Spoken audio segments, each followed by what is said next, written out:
When you're authentic to who you are, everything else will fall in place. People are gonna love, they're gonna hate, but you never know who's watching. Everything I do, I want it to be as original as it can be. Somebody did it like this, I'm gonna do it this much iller. Who comes back and rescues himself? This was our moment to let people know how we felt as a team. We've revolutionized this game with our influence. The playoffs are in full swing, and you can just feel the energy. Feel the action like never before with today's video sponsor, DraftKings Sportsbook. DraftKings Sportsbook is offering all new customers $150 in bonus bets instantly. You heard that right. New customers bet just $5 on any wager, and a new customer will receive $150 in bonus bets instantly. If mobile sports betting isn't available in your state, don't worry. You can still get in on all the fun with DraftKings Daily Fantasy. Download the DraftKings Sportsbook app now. New customers use the promo code SMOKE. Bet $5 on any wager, and you'll get $150 in bonus bets instantly. That's promo code SMOKE, only at DraftKings Sportsbook. Once you clock off work on Friday, head over to DraftKings Sportsbook app and see the All the Smoke Same Game Parlay. We'll be cooking up a new Same Game Parlay every Friday. So ride with All the Smoke, fam. The action only happens at DraftKings Sportsbook.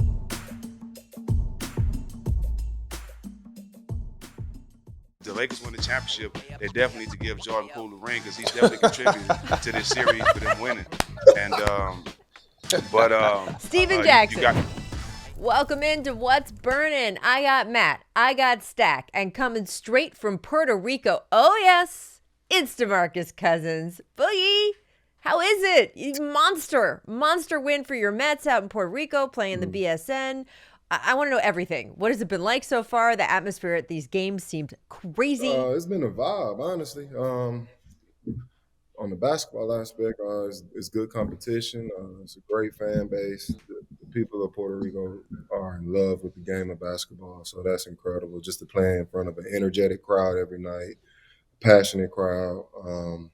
The level of competition is high. It doesn't get a lot of credit, from the States or that nature. I know it's considered overseas basketball, but it's a very high level of basketball. Very physical league, competitive league. So it's been great. I'm enjoying the process. I'm enjoying being back on the floor playing the game. Had a tough win last night. We ended up winning by 1. Had a rather decent game. So I'm good on that. Rather decent. Game, Yeah, he's putting up Jokic numbers. Rather decent, 31 and 19. Boogie, I got a question. Have you ran into any kids that look like Jack, but like Brown? They'd probably be like around 22 or 23 right now. They probably speak good English. Nah, not yet, man. Not yet. I knew he had a few illegitimates out there. So I just wonder if you happen to, like, my dad played in the NBA. Who's your dad? Steven Jackson. Get the fuck out of here. First off, that was Dominican Republic, not Puerto Rico. My bad. He will have you know. Yeah, I got kids in DR, not Puerto Rico. My bad. Boogie, what do you hope to accomplish down there when it's all said and done? I'm just trying to win a championship. That's my goal right now. I'm taking this a day at a time. Obviously, I would love to, get to a point where I can finish my career off in the league or the NBA. But right now, my focus is helping this team win games, compete for a championship, and just change this bullshit narrative that's over my name. So, like I said, I'm taking it a day at a time, and we'll see what happens. Boogie, I played overseas, bro, and I can tell a lot of people it's definitely not what they think. I enjoyed it. Just the love and appreciation from the fans. I won a championship in Pueblo Nuevo in Dominican Republic, bro, and they carried me from the game all the way back to my hotel, the whole crowd. So, like, their appreciation for winning and appreciation for the sport of basketball is unbelievable over there, bro. So you win a championship over there, I'm telling you, you probably already got a home for life there, but you can go back there and get treated like a king for the rest of your life. I mean, you can have as many kids as you want, apparently. We're gonna pass in the last part. Hey, Boog, what I wanted to ask, obviously, the game in the NBA has transitioned to a more of a guard-oriented game, but there's still bigs that are obviously winning MVPs here and putting up numbers and doing things you were doing your entire career. I personally feel, although you're my brother, there's no bias, but I just feel if we're talking straight game, there's no reason why your game shouldn't be in the NBA. Why do you personally feel like teams aren't giving you a chance, although you could still play? Like I said, it's just a bullshit narrative. And in today's society, people don't really take the time, get to know people. They base it off what they hear, what somebody else said, or somebody else's experience. So that's just what society is today. Can't be mad about it, can't blame anybody for it, but that's just the nature of what it is. So all I can do is control what I can control, be the best version of myself every day, which I'm trying to do. And I'm gonna continue pushing and playing this game that I love. And whatever happens, happens. And when it's time for me to hang them up, I'm gonna ride off in the sunset. Well, you're playing against real NBA talent down there. There's a lot of guys in that league who played in this league here. So I hope that people see what you can do against serious competition. It's crazy. I literally played Brandon Knight and Terrence Jones last night. So I mean, I'm blown away of how many NBA guys are actually playing in this league that are, kind of being overlooked or, swept under the rug. But it's a lot of talent in this league. And on any given night, you can get a 30 ball put on your head if you're not ready to play. So, yeah. So there's definitely some good competition down there. I love it. I love it. Well, I want to talk a little playoff NBA basketball because the Lakers just took a 3-1 lead in that series over the Warriors. I was at the arena last night, guys. The momentum shift in the fourth quarter was bananas. Remember, the Warriors entered that quarter up 7 points. By the time the buzzer sounded, Lonnie Walker had scored nearly as many points in the fourth as the entire Warriors team. Golden State, in fact, guys, had just one bucket in the game's final 3 minutes. Matt, I wanted to start with you. Do you think that's a credit to the Lakers' D? Is it poor shot selection from your old teammates, Steph and Clay? What do you make of the way that game ended? I want to obviously credit the Lakers defense. I mean, I think it's been an issue for Golden State the entire series. I think their size and their length has disrupted, the flow, obviously, of Steph, although he's still been able to get his numbers. He's really had to work for it. And then obviously Clay, and I heard Steve Kerr talk about after the game, that this is our mentality. We live and die with these guys. Obviously maybe those 2 shots Clay would have wanted back. But I think the one thing that people aren't necessarily looking at is they're going at Steph and Clay on the defensive end, on the offensive end. Lakers are making Steph and Clay work to really tire these guys out. And all these guys, everyone on here, can shoot and shot in the league. Tired legs are tough, especially in the fourth quarter when you're working on both ends. So I definitely credit the Lakers defense first and foremost, and then them going at them offensively as well to make these guys work. And, Lonnie Walker, I saw LeBron. LeBron has showed that he's human. These playoffs, I've never seen LeBron tired ever, period. On or off the court, never seen him tired. Definitely seen him tired. AD with the big first half, but only 4 shot attempts in the second half for 4 points. I'm sure it's a little disappointing for Laker fans, but Lonnie Walker's playing with the chip on his shoulder. If we recall before the trade deadline, this guy was playing quality minutes, putting in good buckets, playing well, and then he got buried on the bench, and he got a little glimmer of hope last game. And then in this game, not to take a shot attempt until the fourth quarter, and then literally, he scored 15, the Warriors scored 17 as a team in the fourth. They don't win this game without Lonnie Walker. So happy for him that he was kind of able to unbury himself and find a rhythm. But this is going to be, obviously we'll talk about this later, but yeah, I'll leave it there. Let these guys run with it. Stak, what did you make of Lonnie Walker? Because it's one thing to sort of get that opportunity. We see it in the playoffs all the time, right? A guy that hasn't gotten a lot of runs suddenly gets out there. But it's one thing to get the chance. It's another thing to be ready enough to take it. What do you think he did that he was able to take the opportunity he got? You got to salute him for staying ready. Being a young guy, not getting constant minutes, it can be frustrating. I've been in that position. When I first got to San Antonio, playing, not playing, being on the injury list, just sitting at the end of that bench, knowing you deserve to be on that court, it could be frustrating, and it could kill your mental. Well, when you do get a chance, you can be out there pouting like somebody on Golden State is doing. But we're talking about Lonnie right now. Lonnie he took advantage of his time. He went out there and stayed ready, and that they got the line, stay ready so you don't have to get ready. He's a perfect example of that. But somebody on Golden State team is doing exactly the opposite of what he's doing. Jordan Poole, he been pouting the whole series. When they first went small and they didn't start him, he had a little funky attitude and showed up to the game with his energy was piss poor. His energy on defense, the way he was guarding people, the shots he was taking, it was just horrible. And with the Lakers win the championship, they definitely need to give Jordan Poole the ring because he definitely contributed to this series for them winning. And Steven Jackson. You got to give a lot of credit to the Lakers defense, of course. You know what I'm saying? Like AD, the way he's been clogging up the paint, the way he stepped up on the D. They could talk about him showing up the even games, not showing up the odd games or whatever it is, but he's showed up defensively every game this series, and that's what's been the difference. They're not really talking about that. They're just worried about his offense. But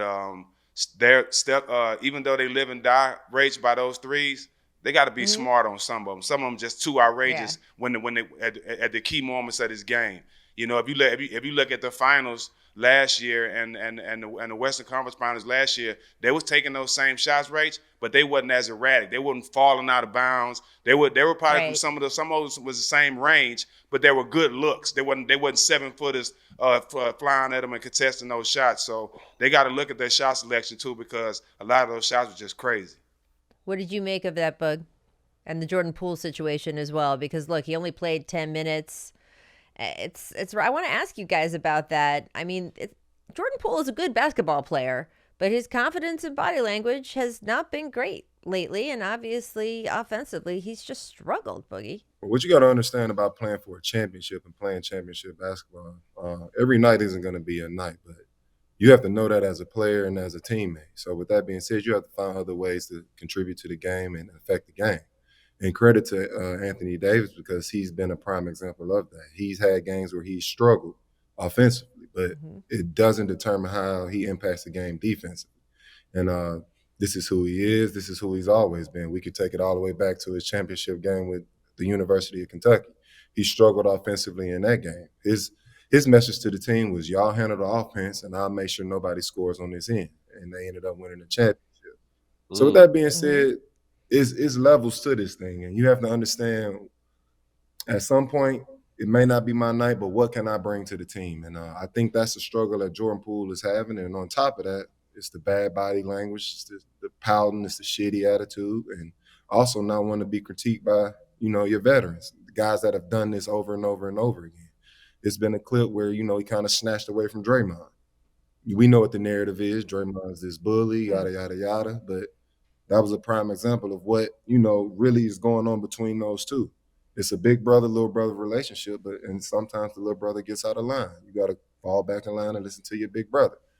But I think it's a very fixable situation. It's just upon Jordan Poole to want to do it and understand what the bigger picture is, which is winning a championship. So it's on him. But I also think, Rachel, and obviously I was never fortunate enough to get the type of money he got. But it's only natural. You did okay, Matt. Right. It's only natural to shit. It's only natural to kind of that kind of money is life changing, and does he think because he has that kind of money he doesn't have to listen, or he doesn't have to fall in line, or he can march to his own beat? You know what I mean? And again, this is all speculation or just guessing, but trying to figure out why someone who is so talented hasn't been able to affect the game in any way. Normally you say, hey, it's an off night. What else can you do? I always tell my kids that I coach, if the best thing you do is taken away, how else can you affect the game? But he's been a target. I mean, even back to the Sacramento series, whoever he guarded, it was ISO and go downhill on him because he's not going to guard. When he has the ball offensively, his shot's not going, his decision-making comes into play. We're just careless turnovers, understanding how important each possession is in the playoffs. You can't just throw the ball away. So I feel like, obviously, like Boogie said, it's a fixable situation. It's going to be upon him, and I just hope he has someone in his corner that he does listen to, and that can hopefully help him lift this energy he has on him. Because although it's 3-1, if any team can come back from 3-1, it's this dynasty. But they're going to need Jordan Poole to contribute somehow, some way. I mean, Steph is busting his ass every single night, running 2 miles a game. He had triple-double last night. Obviously, Klay struggled a little bit, but Klay and Jordan Poole are going to have to do something if this team has a chance to come back from this deficit. I trust in Matt. Clay because Clay's been there. Clay's gone through rough droughts, and then he'll break out and give you a 40 piece because he's a consummate pro. Jordan Poole is younger, so he may not understand how to handle these playoff struggles because the playoff struggles are a lot different than regular season struggles. So, in order for this team to make a move, Jordan Poole is going to have to do something, and I hope that he's able to figure that out as a player before it's too late. Yeah, Matt, you bring up Steph. Like, he had scratches all over his face last night post game. It was really interesting to see how physical they are being with him. And of course, that's been the book for any LeBron team on Steph, right? But I want to shout out Darvin Ham because I don't think he gets enough credit. I think anyone who coaches a LeBron, Anthony Davis team, everyone just feels like, oh yeah, the coach is just sitting there. I feel like the defensive backbone that Darvin has instilled in this squad, you can see it everywhere. I mean, I covered Darvin's Pistons team. Like, I know the attitude that he brings to that side of the ball. And I feel like that has been so key in this run since the trade deadline and certainly in this series.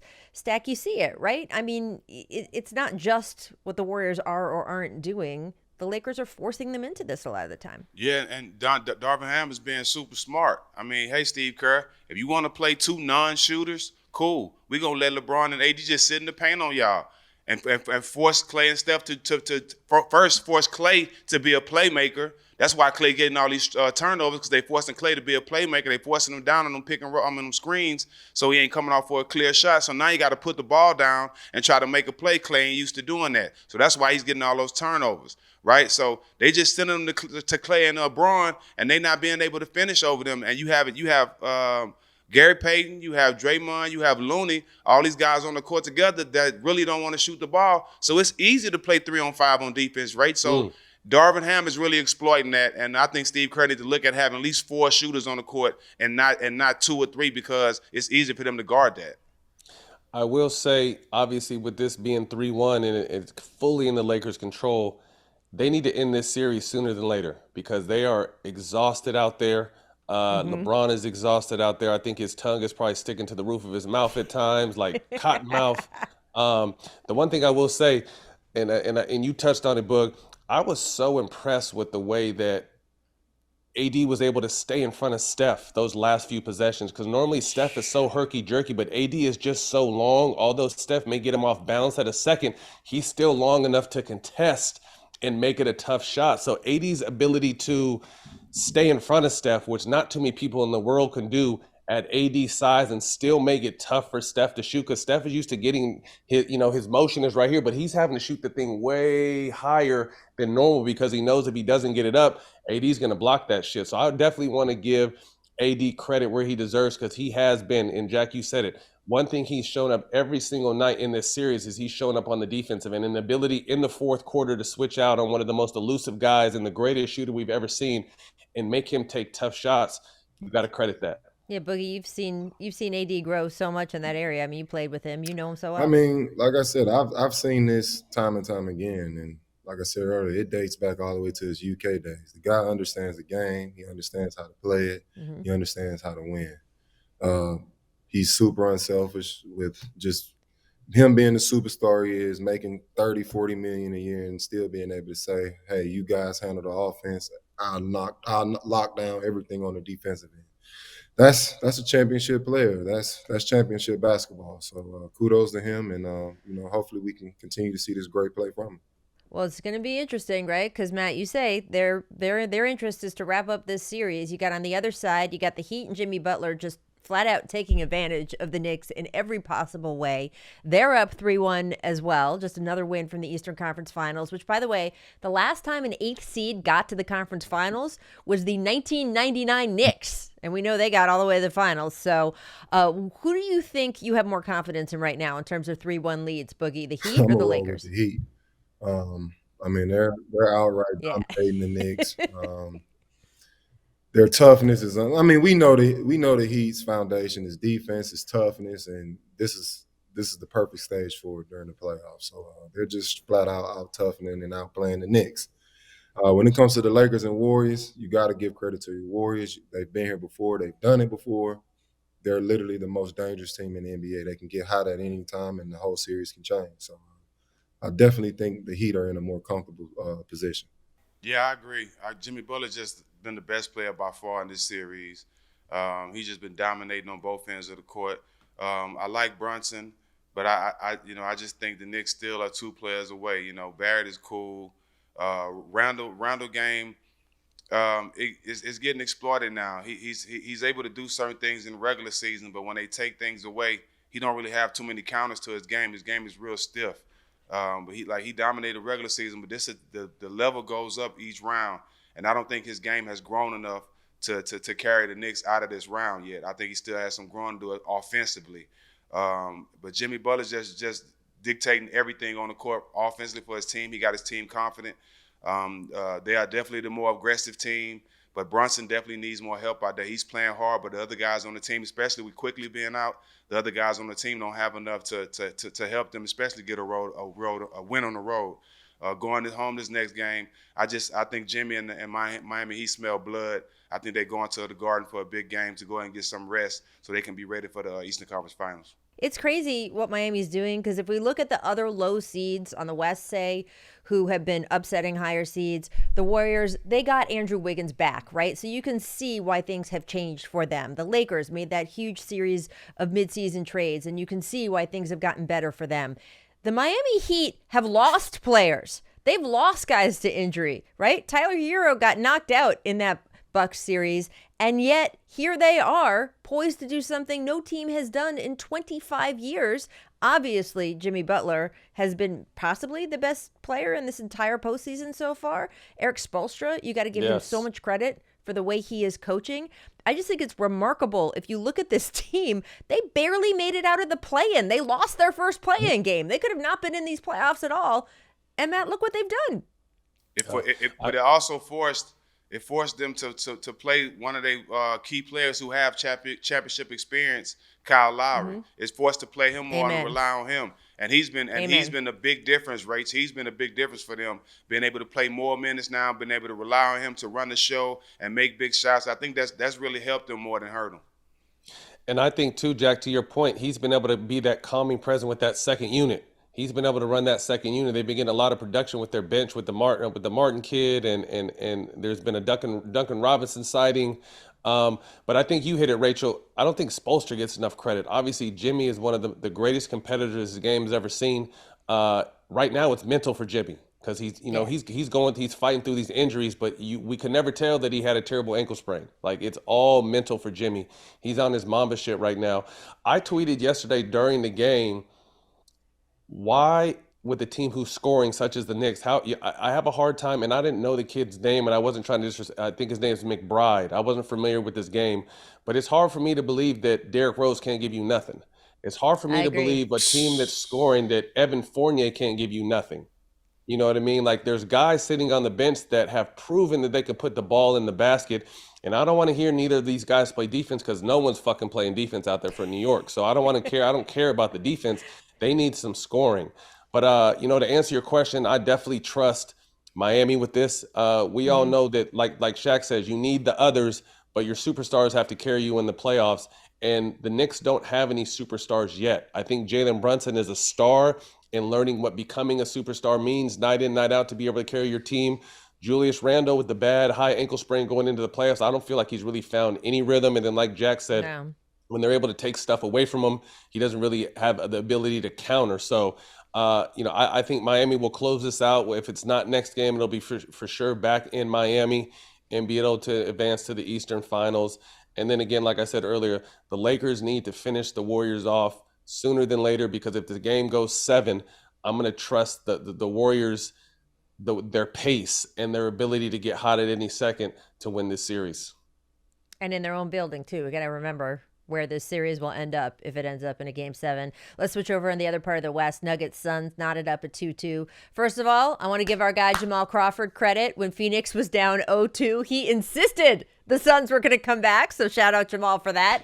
And shout out to Phoenix, since the Suns won Game 4 despite Joker dropping 53 points.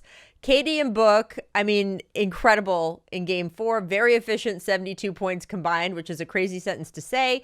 And I would say you can't depend on those two guys to do that every game. But guys, Devin Booker has been pretty much doing this every game. He just had the best 2-game shooting performance of the last decade.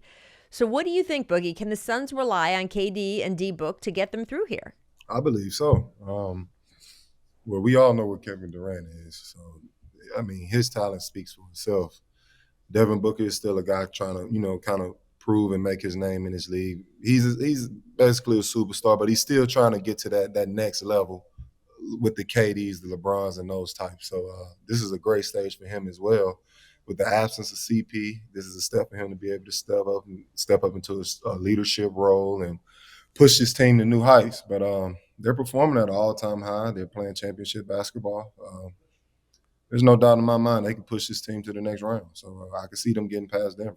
I think for me, I think it got a lot to do with guys like Shamet and the other key players, the point guard. Because if you look at it, Rach, even though Booker and KD having these big games, you put Murray and Jokic points together, they still outscoring them.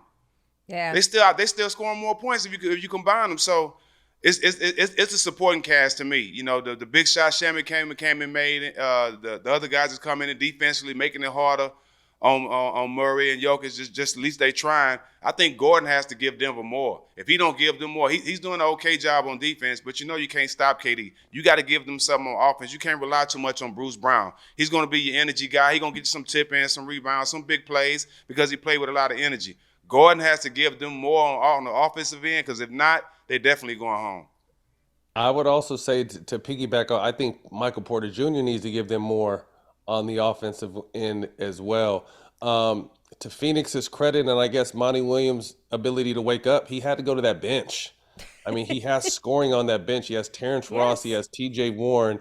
We speak to Lonnie Walker's heroics last night, and we definitely want to shout him out. But the Phoenix Suns don't win without Shamet last game. His ability to have 17 points, and I think he had 3 straight threes, 4 out of 5 threes in the fourth quarter. He was huge. So I think his Monty's ability to trust his bench was important. But then I want to touch on another person that I kind of feel like is on some Jordan Poole type shit, and that's Ayton. Yeah. I mean, okay, so speak on it. What do you got? He's getting his ass toasted every single game, outplayed, and we're not. And I don't even think it's high expectations. I don't even say this with no disrespect. They're not expecting him to give them Jokic numbers. But bro, you just got paid. You got to give them some kind of numbers. And I feel like, and to be honest with you, I feel like they're better when they have the other dude out there. What's the other dude? The Euro dude with the shaved head on the side. Lindell. He got like a mohawk, like a mullet. Yeah. Lindell. Bro, he plays so hard out there, and he crashes the glass, and he doesn't care about getting touches. He gets his points where they come. Ayton is out there acting like a little prima donna, you know what I mean? Like not shaking people's hands and having an attitude when you get pulled out the game. But bro, you're not doing shit. Like you're not doing nothing when you're out there, but then you want to whine and complain and have bad energy. And I remember this is why Phoenix didn't necessarily want to give him money. It makes sense now. I know that they didn't necessarily want to give him money when contract time came up because of they didn't know that he was already a handful to handle. They didn't know how he was going to act with the bag. And now he's got the bag and he's acting funny again. So again, this is not to knock him because they need him, but he's not giving them anything out there. He's not giving them anything, and we know what Booker and we know what KD are going to do, but these others that we mentioned. But I think the most important other is Ayton, because Ayton is a very solid double-double, should be an 18-12 guy. They're not expecting him to score 50 or 40 like Jokic. There's the reason why Jokic is the reigning MVP. They just need him to come out and give me 16 to 18. 12 rebounds and just be someone who's going to block shots and change. And I think he's so worried about the other shit that he's not giving them too much of anything. So shout out to Monty for not falling for the shit. He's playing that other guy when he feels like he needs to play him. He played him down the stretch and had Ayton mad. But at the end of the day, man, it's about winning. It's that singular goal, that everyone wants to get to. So without CP, without Ayton giving them very minimal, Booker and KD have been absolutely amazing, but on the flip side, so have Murray and Jokic, and this has been a really, really fun series. So there's some guys that have to step up on both sides, but as far as star power in this game, the Stars have given everything that they have, and it's been fun to watch. Piggybacking off of Matt, definitely has to get his head out of his ass. This is also a former number 1 pick, so to say there aren't any expectations for him, that's just a damn lie. I'm expecting 20 and 10 from him every night. Not because he's specifically the number 1 pick, because he has the ability to do so, and it's up to him to go do it. Yes. He's nicknaming himself dominating and all that. Well, go show me you can dominate a game. That's what those are my expectations from you, and I haven't seen it thus far. So, all the criticism and all the, the bad pub he's getting right now is well deserved. It's up to him to step up his game and go contribute to helping his team win the championship. Because we all know 1 or 2 big games would change the whole narrative. Change. The media is all about One narratives, good and you go out series, there and and you be wanna that get- dominating. Yeah.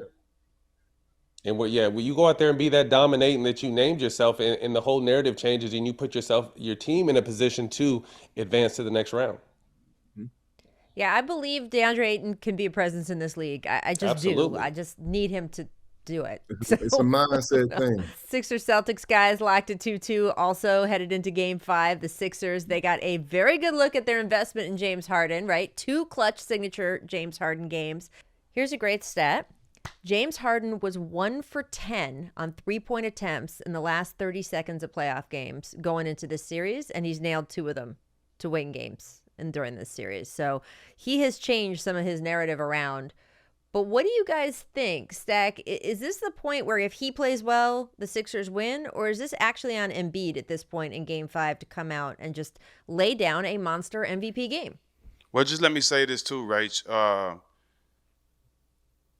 I think I'm not taking anything away from Boston's coach now, but I think when Ime was there, they paid more attention to detail. Ime came from that San Antonio cloth where I came out of, and I know how important the scouting reports that's sitting on your locker coming before every game that you have to read to know every player's tendencies, right?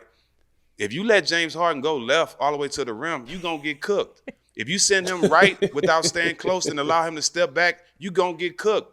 Jaylen Brown. How about leave him alone in the corner? Jaylen Brown, you never leave the corner at the end of a game for a wide open 3 to the hottest player on the court.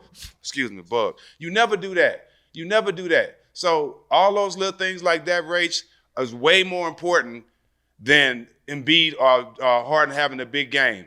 Boston blew that game. Why did you wait so late to go for a shot when you down 1, knowing that you might need a tip in or an extra shot? Like, a lot of those things are showing that the experience that they showed last year with making it to the finals under Ime, they lost some of that. They lost some of that because a lot of the games that they lost, especially in these playoffs, is because lack of concentration, lack of paying attention to detail, and just playing free basketball and not understanding what's at stake in the playoffs. Each possession counts. So I'm crediting James is playing well. He proved me wrong. I said James couldn't get 40 multiple games in the playoffs, so I stand corrected. James is doing that. But the way Boston is playing and not paying attention to detail and giving James Harden a great score, one of the best scores we've ever seen, Rach, to go left and to be able to go right, and they're just giving him whatever he wants, not taking nothing away. I don't see them really focused on winning this series and paying attention to detail the way Boston normally has in the playoffs. I agree with that. I think late game execution and X's and O's, and I spoke about this on ESPN the other day, and we all know that sometimes you take the end of the game. Sometimes coaches don't want to call timeout because they don't want to allow the defense to get set, so you go and you run because you have players you can trust, and I get that. It didn't work. If you get that same opportunity again to close the game in overtime, you have to call a fucking timeout, and you have to get your 2 best players involved in either Tatum, and not that they don't have faith in Marcus Smart, because Marcus Smart is a motherfucking gamer. He's hit big shots his whole career. They trust him taking those shots. But you want to get your 2 best players in a situation that one of those 2 guys are going to get the shot.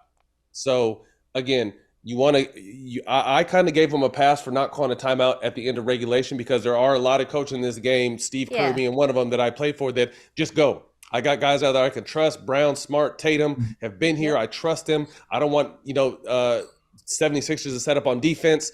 They got a shot. It didn't go. Okay, you get that same opportunity another time in the same game in an overtime situation.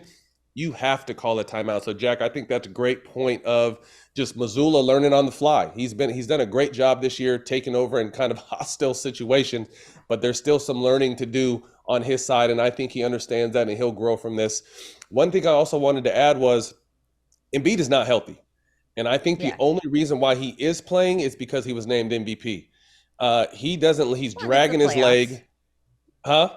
And it's the playoffs. Right. No, that's what I'm saying. Well, he's just been named MVP where he could have been named MVP the few prior years, and it's the playoffs. And now they have a chance to win. So I think Embiid is playing on a leg and a half. You know what I mean? So I think it is crucial for James to continue to be partly that dog we saw in Houston with the intelligence that he's shown, that he's grown over here with the 76ers. Because if you think about it, everyone used to say, well, you can't win with James scoring 50 and doing all this shit. So he's just like, okay, maybe they're right. I'm going to change my game. So now I'm a 21-10 guy, but now you guys are saying that I don't have it no more. So I think he just needs to say, fuck all of us and whoever else is talking out there and be himself, because he is one of the greatest scorers we've ever seen. But I think he needs to look for his options, because outside of Embiid, I want James. If it's not Embiid taking a shot, I would want James taking a shot. Obviously, we know other guys have to get going, but James has to be a little more selfish and stay aggressive, knowing that Embiid is not fully healthy. Embiid is still going to give you 30 on a leg and a half, but James has to be up there. They have to be one of those, Jokic and Murray duos, or KD and Booker duos, as far as scoring every night. Those two have to do the bulk of the scoring and hope that some of the others are able to step up. We got a little bit more rest for Joel before this next game because of the early start that they had in the last game. It's like a 2.5 day rest. So I don't know. We'll see. I'm still looking for him. I know, I agree. He's hurt. That knee is not good, and there's no question about that. I'm not expecting miracles, but I do think he's the MVP and he's the leader of that team. He's the best player, and I want to see him. I want to see him have a monster game. I just, as a fan of the game, I want to see that at some point. So let's get to the legendary moments of the 2023 playoffs, because they live on forever as collectibles on NBA Top Shot. The conference semis continue. The best highlights from each matchup will be available as limited edition video collectibles that you can own. You can start your collection today with the new NBA Top Shot app, and you can go over to NBATopShot.com. Every pack you buy between today and May 31st will also enter you to win a VIP trip to the NBA draft. So guys, here is my question. Who do you think is going to show up big in the conference semis and give us the highlight-worthy moments? Who do you think in the next round, Boogie, do you feel is going to be the guy that we are talking about the most? East or West? I don't know. Let's go West. West, I think it'll be somebody. I think I'm gonna go with Anthony Davis. I think he's on a tear right now defensively. I think he's pushing his team to new heights. In some people's eyes, the Lakers are overachieving based on how they started the year off. So I can definitely see Anthony Davis being that guy in the West. And when it comes to the East, I'm gonna go with James Harden. I think they got a great chance of getting past the Boston Celtics team, just of how they've been playing lately. The health is kind of up and down with Embiid, so it's going to force, a little more responsibility on James Harden. And I think we have a chance to see the James Harden of old, where he is coming out just playing this game. The 30-point, 40-point, 50-point triple doubles. I think it's still there. It's just up to him to go out there and do it. So I'm gonna go with those two. Stak, you give the seal of approval? That's two good picks. I'm gonna go with Tatum. I think he's due to explode. He's been struggling. He's still trying to figure it out. I think he's just due to explode, Rach. And we've seen him do that and just go on the tear. So I think he's due. But I'm gonna go with Murray from Denver. People ain't been talking about him. He's been balling. He's been doing his thing. I think this next game, he's finna have a real breakout game. I think we're gonna be talking about him. So I'm gonna go with Tatum and Murray. Now this is this series, right? This is not the Western and Eastern finals, right? We're talking about this round. Yeah. Yeah. Apparently, Producer Nate's telling me. Yeah. Okay. Booker for me. I've just been so impressed, and I think you're so right, Boogie. I think he's on the way to being a superstar, but these playoffs are going to stamp him. He's been absolutely incredible. Consistency, shooting a 60% from the field type 40-point games is insane. So I got Devin Booker on the road, And I just believe in Boston so much. I want to say Brown. If Jack is going to go Tatum, I want to say Brown because I think he's one of the best two-way players in the game. He's always looking to explode, plays with the game, a lot of confidence. And that's not to say that I don't believe in Philly because I really like Philly and I'm rooting for them for a lot of different reasons. But I'm really a fan of this Boston team and the Brown and Tatum duo. Look, Jaylen Brown, despite leaving Harden alone in the corner at the end of Game 4, he has been Boston's best player this series. So it's a great pick. I also want to say Kevin Durant does not get enough credit for the multiplier effect. I want every time we talk about Devin Booker and how legit amazing he has been. And obviously that comes from D-Book and all the work and time he has put in. But he said it himself. He does not get half of these looks if Kevin Durant was not on the floor with him doing all the shit that Kevin Durant does. So I'm sorry. When we talk about KD and how good he is, it goes beyond what he does himself. It is the effect on other players, and we are seeing it right now with Devin Booker. I just think we need to include that in every conversation. And some of them shots Book hitting, though, KD ain't got nothing to do with, Rach. Some of those threes he's shooting with two people on him, that ain't got nothing to do with KD. I agree. I'm just saying that it changed. Devin Booker wasn't playing like this in previous playoff series. No, I agree. Right? In previous years. Definitely. I think we touched on everybody. I think we touched on this on one of these What's Burning at the very beginning when Book was cooking. We called it the KD effect, Rachel. I think it might have been just you and I. And I agree, Jack. Book still has to make these shots, but you got to think most of the time you're probably going to put your best defender on KD. Facts. You know what I mean? So although he's going to get Book, still got to make the shit and make the move. The best player is normally on KD. So I completely agree. And I love and I think we saw this, and not to get off track, but I think we saw this a little bit when KD was with Golden State, where Steph would go off. And obviously Steph is great. This is not taking anything away from Steph, but KD is 7 feet tall. So he probably got the best defense, and Steph was going off and doing it, and then came when they were able to get into the finals. That's when you seen KD go on a tear. So if Book can continue to do this and KD kind of play his part and they be able to get through this next round, it's going to be scary because that's probably the scariest duo left in the playoffs. Mm-hmm. Those two. Because those guys could fuck around and combine for 91 game. I mean, that's how good both those guys are scoring. But I agree, Rach. It's definitely the KD effect, and he's not getting the credit because Devin Booker deserves a ton of the credit because he's out here cooking. But I definitely see that it wasn't like this before KD got here, and that's not even a knock on Book. It just is what it is. I just think when we talk about the package of what Kevin Durant brings to your team, there's a million things we talk about, right? The shot, everything that he does with the ball, but you also have to talk about this. This is a part of his game, is that how much he makes his teammates better and how many more opportunities he gives them. We just got to talk about it when we talk about the package of skills that he has, because we're seeing it again with Devin Booker. All right. You can start your NBA Top Shot collection today, NBATopShot.com. Get closer than ever to the game and the players you love. Sign up today. Let's move on to the odds, gentlemen. On the radar, presented by DraftKings, the only sportsbook you need this postseason. Wednesday night's games. The Knicks at home, 3.5-point favorites. Stak, do you think New York can force a Game 6? Absolutely not. Jimmy Butler's finna go to New York and have an unbelievable game. It's gonna be one for the ages. You know how everybody have a big, all the stars have a big, just that big one, that one big game in the Garden. This is Jimmy's right here, and it's finna be amazing, Rachel. Strap your seatbelts. Woohoo! I think they can. I think the crowd at the Garden is gonna be rocking. Basketball, that'll be the last game of the season in the Garden. I think they'll be able to get it back to Miami, but I think when the bus gets back to Miami, just bring an extra bag because you can start your vacation after Game 6. But I think that they can. I think the Knicks can. I think the Knicks can get it back to Miami, but I think the bus will stop there. But because I know the Garden is going to be rocking. These guys understand they want to put on in front of their home crowd, and I think they will, even if Jimmy has a good game or a big game, which he has these entire playoffs. I think the Knicks can get it back to Miami, but just bring an extra suitcase and just start your vacation after Game 6. Boog, what do you got? Who you got? I'm rolling with Matt on this one. I think the Knicks can get one more, but yeah, it's definitely time to pack your bags when you get to Miami. The Caribbean is about an hour flight from Miami, so That's what I'm saying. There's a lot of little islands. There's a lot of little islands right from Miami you can go to. But go to Puerto Rico. Yeah. Go see. Hey, go check see. me out. Come We're an on. hour flight away, baby. Yeah, so. Right? But, I think It's right there. I think Just this keep series on is hopping. over sooner than we think.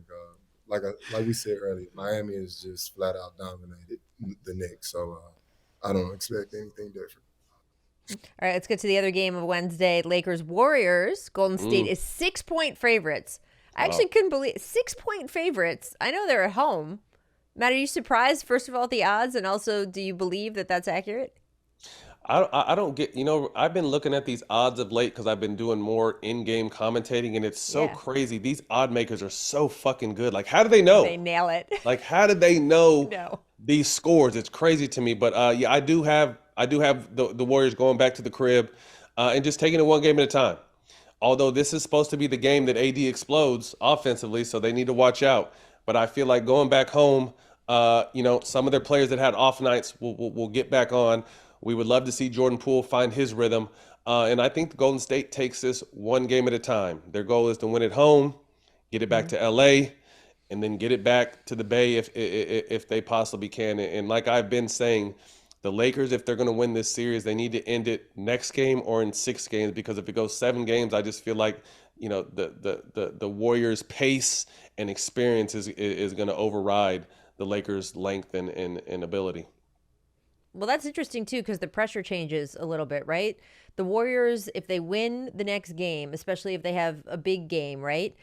Everybody knows where Game 7 is. Right. So, Boogie, do you think that the Lakers will start to get a little tight if they do get it to, if the Warriors can get it to a Game 6, do you think then the Lakers can feel a little tight at home, being like, oh my God, this is our Game 7, we got to win this one? Absolutely. This is a dangerous Warriors team. We've said it time and time again. And when it comes to the Warriors, the series isn't over until it's actually over. So as long as these guys have life and fight, it's a chance for them to win it.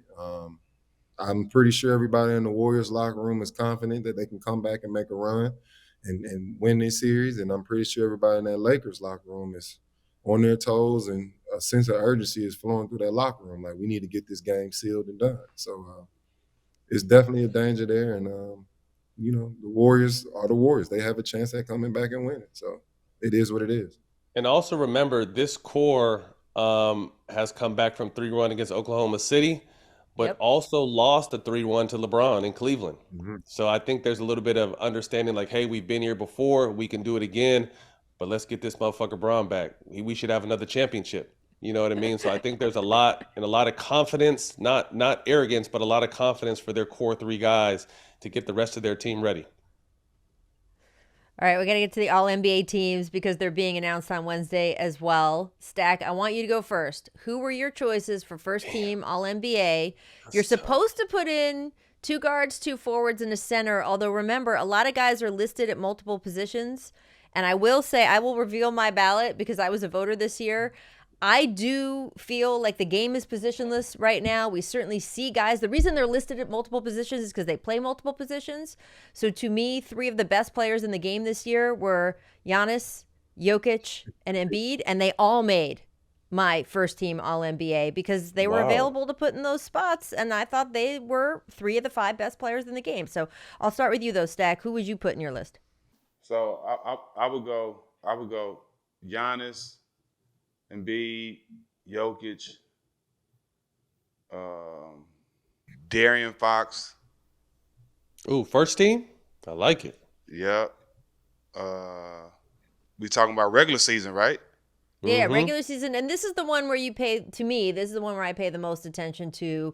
How many games did they play? Right. What was their actual performance? I think when we get into like defensive player of the year or MVP, it's a little bit, the criteria get a little bit more about what impact did you have on the game. But for all NBA, to me, it is a little bit more statistics driven of sort of what did you do out on the floor this year? Yeah. And Rach, when you're considering that, do you consider their team positioning I mean, you're someone who I votes. do. I've never really taken it serious. Do you consider what their team did too, or not? That matters Mostly to me. That matters to individual? me. I do, but not as much with this. So with MVP, Okay. with Defensive Player of the Year, with that kind of stuff, for me, how their Okay. team did matters to me, right? What impact they had on the game matters to me. Even if they didn't play as many games, to me, if we're talking about an MVP discussion or most improved or any of those, the impact when you were out on the floor matters to me. For All NBA, for me, and look, every voter does things differently, and that's part of why we have controversy. But for me, when we talk about All NBA, to me, that's really the record of what happened in this particular season with your individual performance. So Gotcha. I'll give you guys Okay. an example. One of my guards on first team All NBA was Shai Gilgeous-Alexander Mine too. because Ooh, his numbers were ridiculous. And what he was Yes. able to do this season was ridiculous. And of course, the Thunder did not finish at the top of the NBA. But to me, he deserved that All NBA slot as opposed to a guard on a team that did better but did not put out the individual performance that he did. So that's how I look at All NBA. And everyone does it differently. A lot of people, I am in the minority of putting Jokic, Embiid, and Giannis all on the first team. Most people will say you could only put two of those guys and you got to put at least one into the second team. But to me, it is a positionless game a lot of the time. They're listed at both positions. I'm using that up to say these guys had the best individual seasons. I'm putting them on first team All NBA. So everyone's a little bit different, but that's an example of how I did the guard slot. I got my list, Rage. I'm ready to go. All right, what you got? What you got? I'm going Give me. Shea, De'Aaron, Jokic, Embiid, Giannis. That's first team All NBA. Nice. Nice. So say it again. Shea, Shea, De'Aaron, Jokic, Jokic, Embiid. Giannis. First team. Mm, I'm going those four, and I'm adding Tatum. So right. So Tatum is going to definitely be on a lot of people's first team ballots. Luka Doncic is going to be on a lot of people's first team ballots because again, despite how the team finished, his individual performance this year was sick. Yeah. So here goes my 7, and I'm gonna put 5 of them in. So I got Steph, Tatum, Giannis, Embiid, Joker, Luka, and Booker.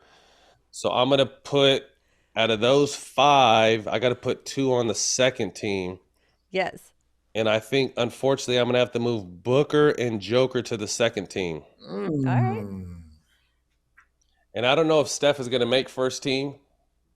No, I mean, I don't know if he'll make that's first a guy team. who didn't play. That's a guy, and again, He this missed is a where lot of for me games, it comes right. into he missed a lot of games. Yeah. I think he played 56 games this season. You're right. That's tough. Yeah, actually, yeah. All right, Steph. I'm going to have to. But here's what's interesting. So Steph did make one of my later teams. And the way the voting is supposed to be, it's been reported in the new CBA, is that you wouldn't even be allowed to vote for Steph.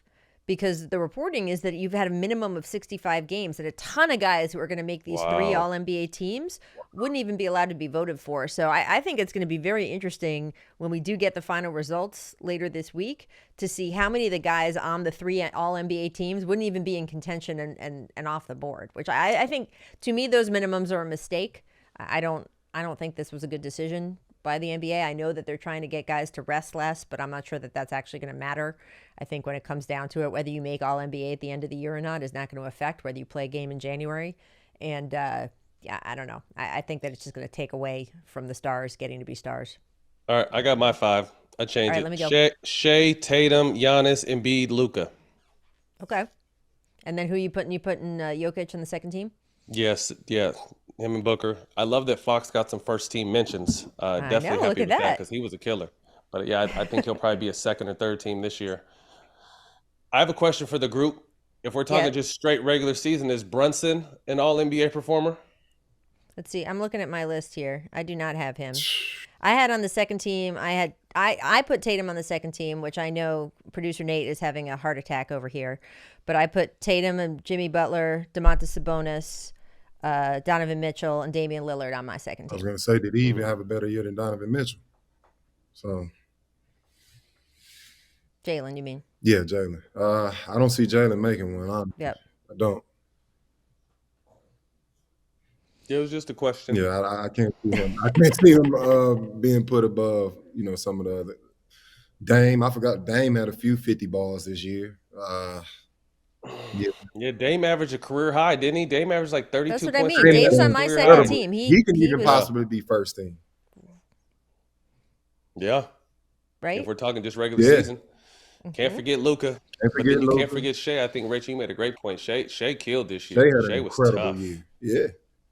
Yeah, he was first team for me. So I think it's going to be good. It's going to be very interesting because also y'all know that contract numbers are tied to all NBA too. So I am very curious how this experiment and the NBA and the Players Association is going to work out with these minimums, because I think you're going to see the all NBA teams in the future. This might be the last year. These teams announced Wednesday might be the last year we see true all NBA teams. And then from now on, it might just be a contest of how many games did you play, but we'll see. I don't know. Boogie, thank you so much for joining us all the way from Puerto Rico. Good luck on your future games out this week. My we can't boy. wait. Rach, I wanted to say something real quick before we bounce. Go. Obviously, Boogie, Go. good luck. If I wasn't engaged, I'd be your roommate out there right now, and I wouldn't be playing. I'd just be moving them in and out for us. But I'm engaged, so I can't do that for you.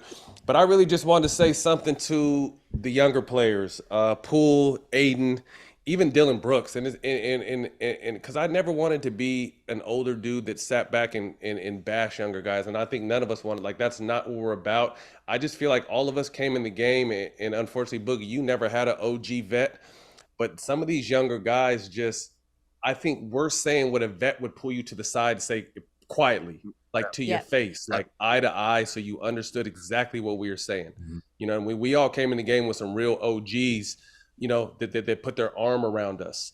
So it's not that, you know, we want to sit up here and shit on you guys, but it's just like this new era feels like they don't have to talk to the media. They make a ton of money. It's all about them. It's not about the team. And it's, you know, as players removed, you just kind of look at it and wish like, damn, if he was a little bit older, I think he would see it different. Or if he had someone that he trusted in his corner, you know, Dylan Brooks, if he had someone he respected, and John Moran, if they have, and that's not to say they don't respect Steven Adams, I just don't know the situation, but it looks like that was one of the teams that needed a vet to be able to pull some of these younger guys aside, like, yo, you guys are great, you guys are this, but this is where we need to focus. You know, obviously, it's hard to say because Dre is a great leader, and we've heard nothing about him but him being a great leader the whole time he's been at Golden State, but obviously that situation early in the season is kind of lost. I don't know if he's lost his touch with the rest of the team, but he's definitely lost his touch with someone like Jordan Poole, who I feel like if that incident never happened, Draymond would be able to put him in a little chokehold, but talk to him like, bro, this is what we need. You know what I mean? And then Aiden's always kind of been a wild card, and there hasn't really necessarily been a vet there that's kind of been able to game him. But so when we talk on these shows, it's not to shit on these younger guys or even to try to talk down about them, because they're all very talented players. We're just telling you, in our days, what a vet would have pulled you to the side and looked you straight in your motherfucking eyeballs and told you. It wouldn't have been in the media. It wouldn't have been nowhere. The vet would have just told you right to your face, and I think it would help some of these younger guys. I agree. Truth sound like hate the people who hate the truth, bro. I agree. See, that's why teams need guys like Boogie Cousins. Just saying. Facts. Right? Absolutely. There we go. All right, y'all. What's Burnin' available every week on Showtime Basketball YouTube, Twitter, Instagram, and TikTok at Show Basketball. You can hear more of the truth from Matt Barnes in the future. See ya.